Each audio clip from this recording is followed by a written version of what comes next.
Assalamualaikum warahmatullahi wabarakatuh. Perkenalkan, nama saya Eka Fitriani, NPM 2131050012 dari Prodi Sosiologi Agama semester 5 kelas C. Di sini saya akan membuat video wawancara untuk memenuhi tugas tengah semester mata kuliah Psikologi Sosial dengan dosen pengampu Ibu Willy Novi Ariani. Di sini saya akan mewawancarai narasumber yang memiliki masalah pada dirinya, yaitu kurangnya bersosial atau introvert.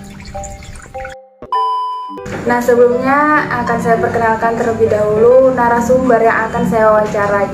Nah, yang ada di sebelah saya ini yang bernama Tina Amelia. Nah, Tina ini memiliki permasalahan pada dirinya, yaitu susahnya bersosial di keramaian atau introvert. Nah, baik, langsung saja. Jadi, apa sih keluh kesah kamu ketika kamu menjadi seorang introvert saat ini? Kalau keluh kesah saya itu, saya kurang nyaman berada di lingkungan yang ramai, Kak. Ketika saya berada di lingkungan yang ramai itu, saya kurang bisa menyesuaikan diri dan juga kurang bisa ngobrol dengan orang lain, Kak. Jadi susah ya untuk menyesuaikan diri untuk ngobrol di tempat ramai kayak gitu ya? Betul. Nah, sebelumnya itu apa kamu tuh punya trauma tersendiri atau emang dari dulu emang dari diri kamu sendiri sih ada introvert itu? Kalau trauma sih nggak ada ya, Kak. Jadi memang saya seperti ini ya, memang dari diri saya seperti ini, Kak. Jadi nggak ada trauma gitu ya? Emang dari diri kamu sendiri kayak gitu ya? Betul, Kak. Nah, ketakutan apa sih yang kamu rasain dalam keramaian itu? Ketakutannya saya kurang bisa menyesuaikan diri, kurang bisa mengungkapkan pendapat saya atau speak up kepada orang lain atau lawan bicara saya, Kak. Dan gimana sih cara nyikapin kamu kalau kamu lagi di keramaian gitu?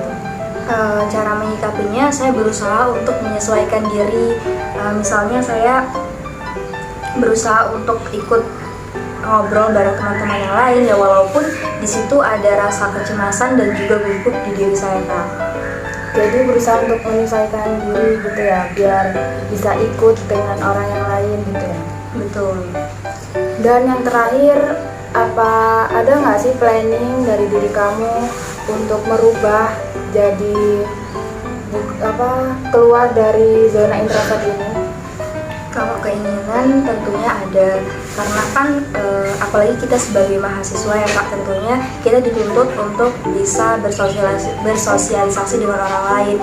Dan di situ juga ada keinginan dari saya untuk bisa bersosialisasi dan juga berinteraksi dengan orang lain itu lebih leluasa tanpa adanya kecanggungan, kecemasan dan juga gugup dan lain sebagainya, Kak. Jadi ada ya dari diri kamu itu ada keinginan untuk merubah ya, biar bisa berinteraksi dengan orang lain di keramaian. Betul, Kak. Baik, sekian wawancara yang dapat saya sampaikan kepada narasumber.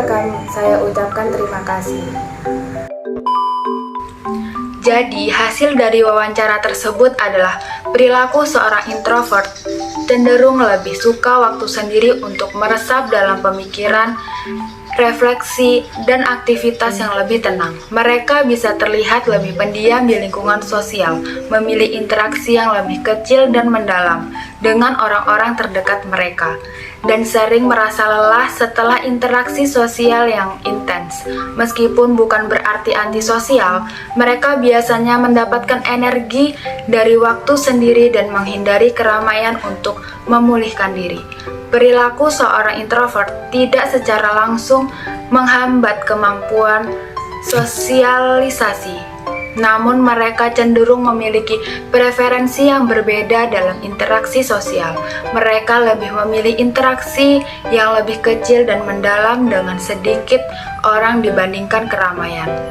Meskipun mungkin terlihat lebih pendiam atau lebih selektif dalam pergaulan, introvert masih bisa menjadi bagian dari kelompok sosial dan mengembangkan hubungan yang kokoh dengan orang-orang terdekat mereka.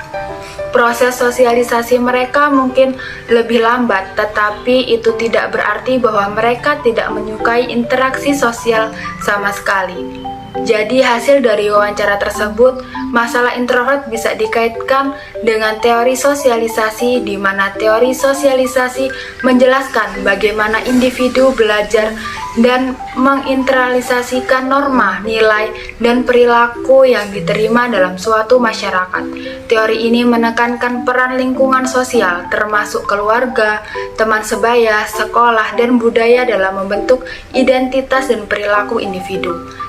Teori ini mengamati bagaimana individu belajar dan mengadopsi aturan, norma, dan ekspektasi sosial melalui interaksi dengan lingkungan sekitarnya.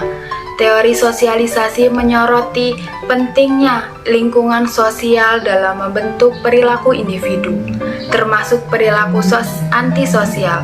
Teori ini menekankan bahwa individu belajar norma, nilai, dan perilaku dari interaksi dengan lingkungan mereka.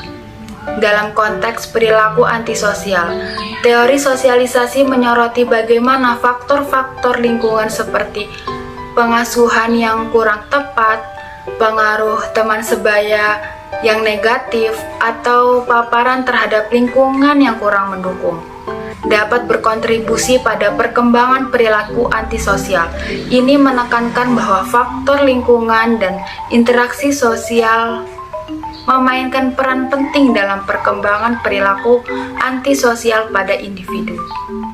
Sekian yang dapat saya sampaikan, kurang dan lebihnya saya mohon maaf. Saya akhiri. Wassalamualaikum warahmatullahi wabarakatuh.